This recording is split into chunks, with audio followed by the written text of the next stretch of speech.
everybody, what is going on? I am Maximus Rex, and yet again, this is Big Baby Reviews. Today's Monday, so as you know, it is Marc Silvestri Day. We're looking at the next issue in his Wolverine run from the early 90s. This is issue 46, late September 1991. Late September because, as announced on the cover, on sale twice a month. So Marc Silvestri is doing 2 issues of penciling on Wolverine on this. So, yeah, what you'll notice about the art on the inside, I definitely think you'll see something as it relates to deadline style, I guess is what I'd call it. But the art is still pretty awesome in spite of that.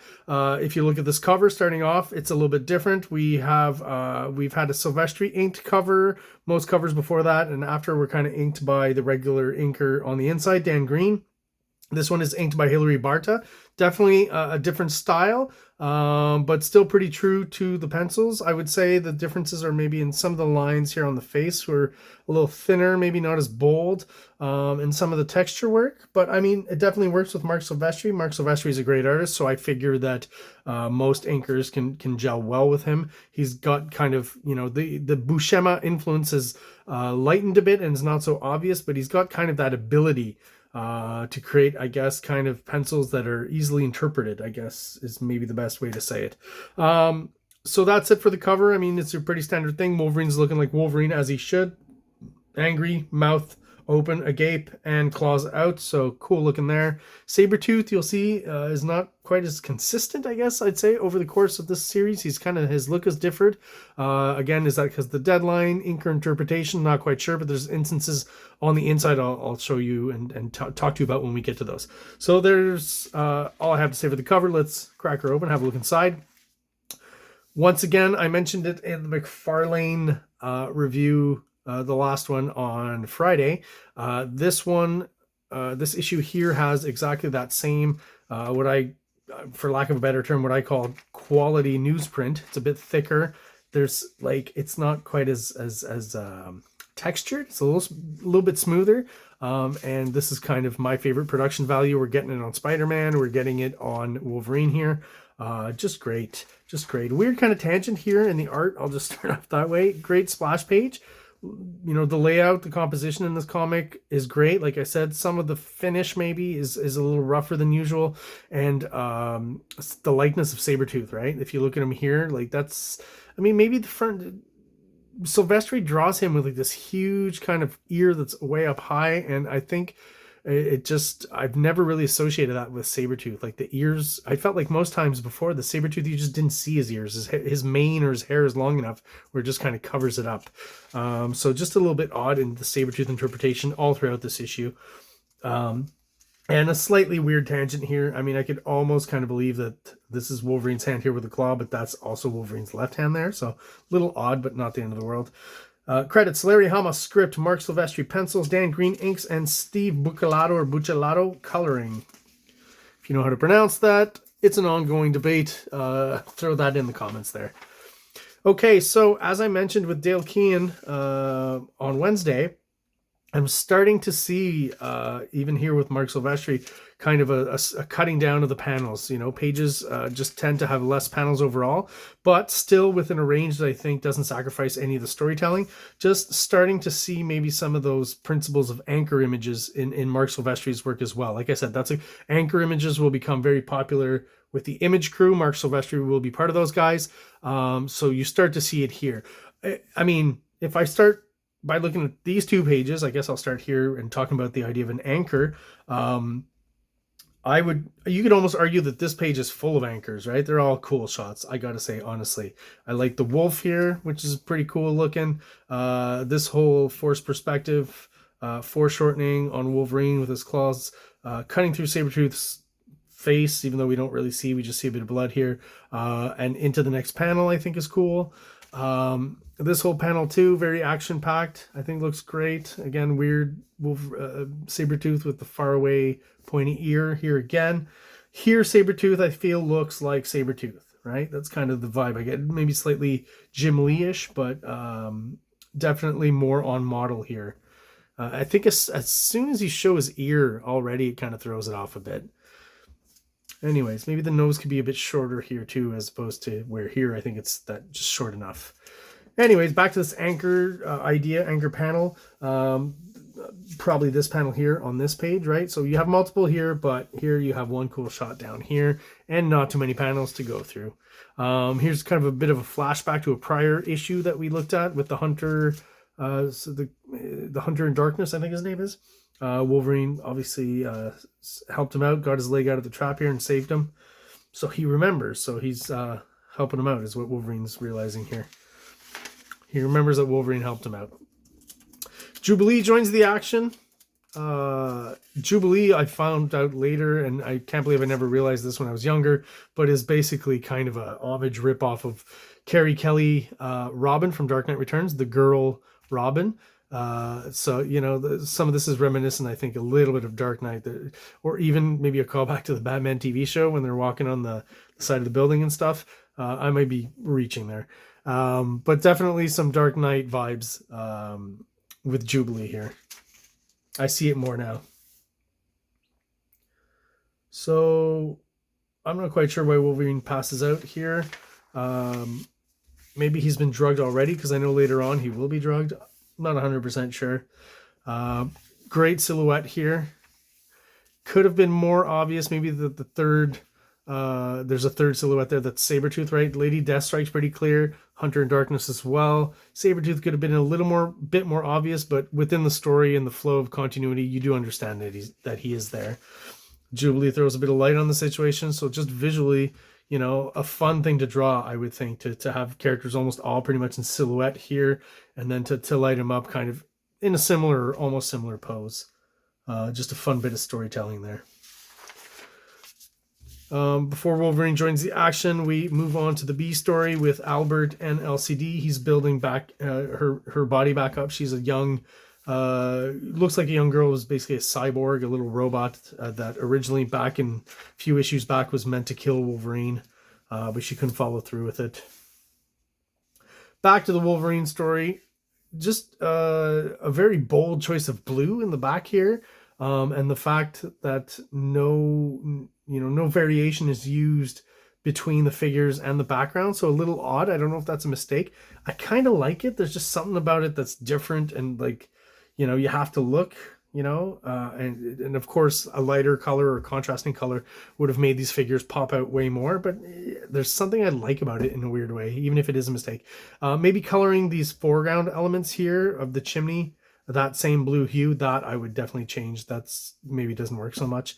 A lot of blue. The floor is blue as well. Does help keep most of the focus, though, obviously on the Wolverine Sabretooth fight.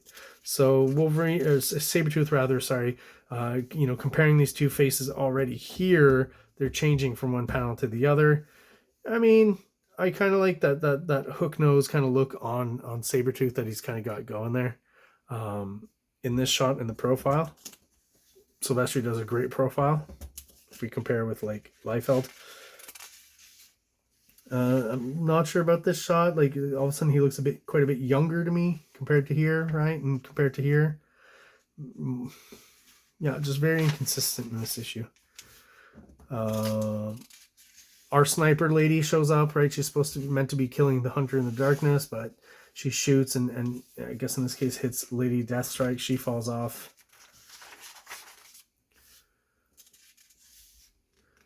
Jubilee blinds her with the light, right? That's her power.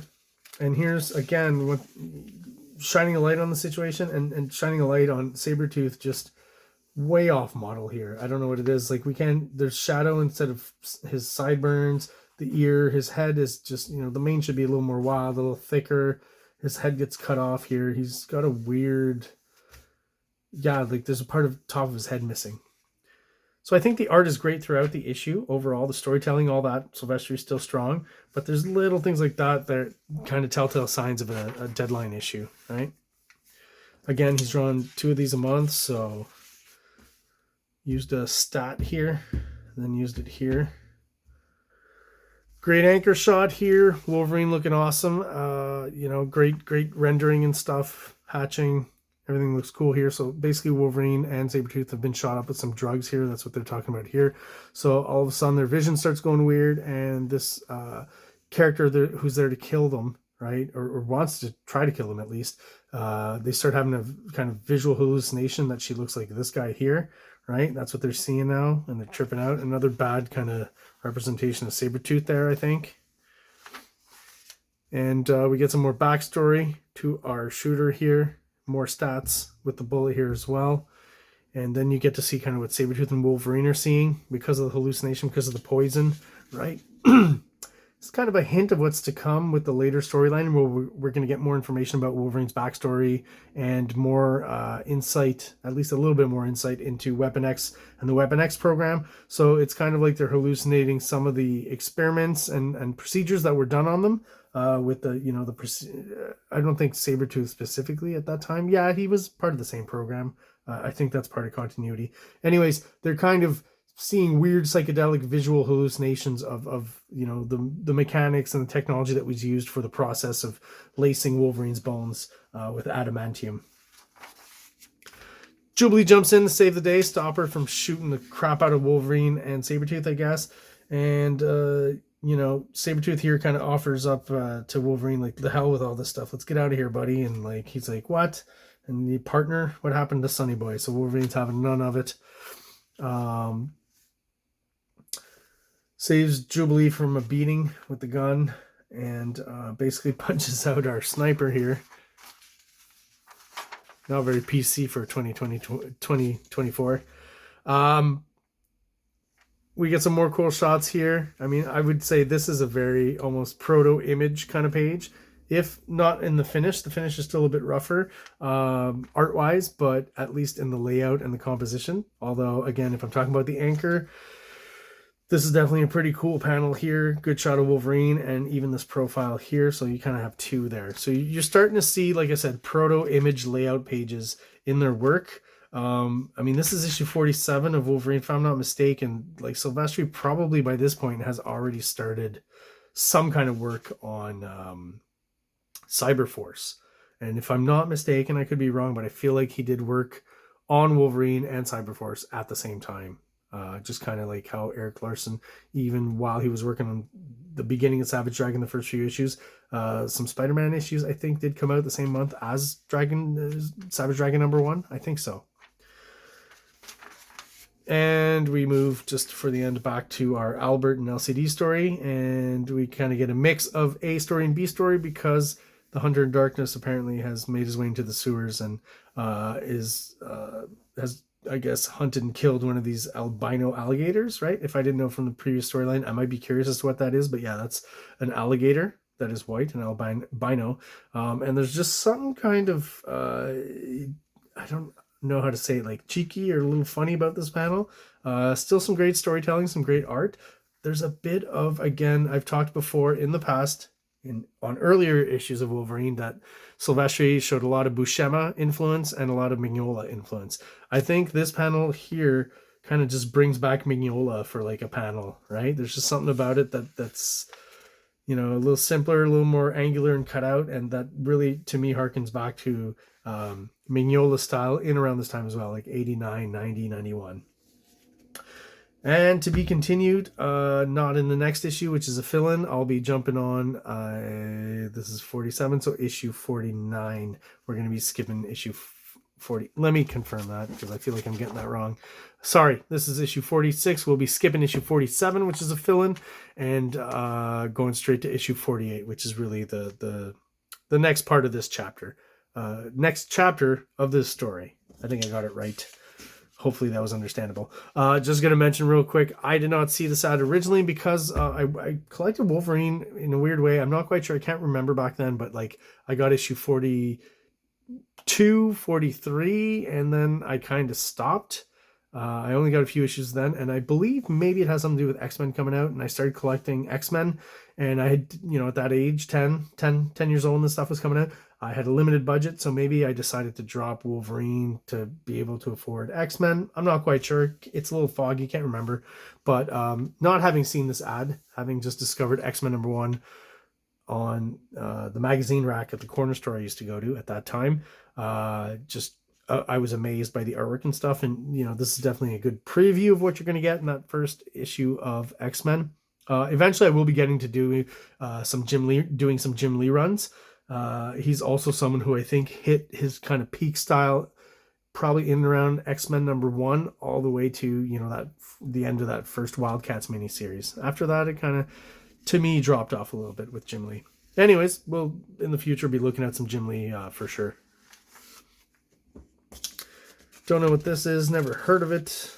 Captain Confederacy doesn't sound great. Oh, I think I may have seen Epic Comics. Okay, yeah. So I saw these in dollar bins a few weeks ago. Oh, yeah, I wanted to mention this. A sneak preview of, here it is, Reign of Terra. So it's by Peter David and Andy Kubert. Very 90s with the rain spelled differently and terror as well. And I just feel like because of the way it's written, you have to say it in some sort of Australian accent, right? Reign of Terra. So, not that my Australian's that great, but you get the idea. So I've talked about this comic before because I saw kind of ads and little previews and whatever in other comics. So I'm glad to actually get to see a page of it here. Unfortunately, colored green like this. I don't think it's like that in the actual graphic novel. At least I hope not. Just a weird kind of monochromatic green coloring is odd. If you're going to go monochromatic, I just feel that's an odd choice. But again, I'd really like to see this original comic. So maybe I should look this up finally on eBay and see if it's available or if I can find it, right? Maybe my comic shop or something. Never seen it out in any comic shop. I've never seen it in any bin. Never kind of fell on it by, you know, osmosis. I've just never seen it out there. I mean, it looks interesting. I'd be curious to check it out for sure. Definitely review it. Bill and Ted's Bogus Journey. Apparently that comic was pretty good. Evan Dorkin was working on that, I think. I'm not 100% sure, but yeah. This artwork's kind of interesting, I gotta say. I think it looks cool. So, I believe that is it for Wolverine 46. Let me know your thoughts in the comments below. If you have any answers to my questions, let me know as well. Leave it down there.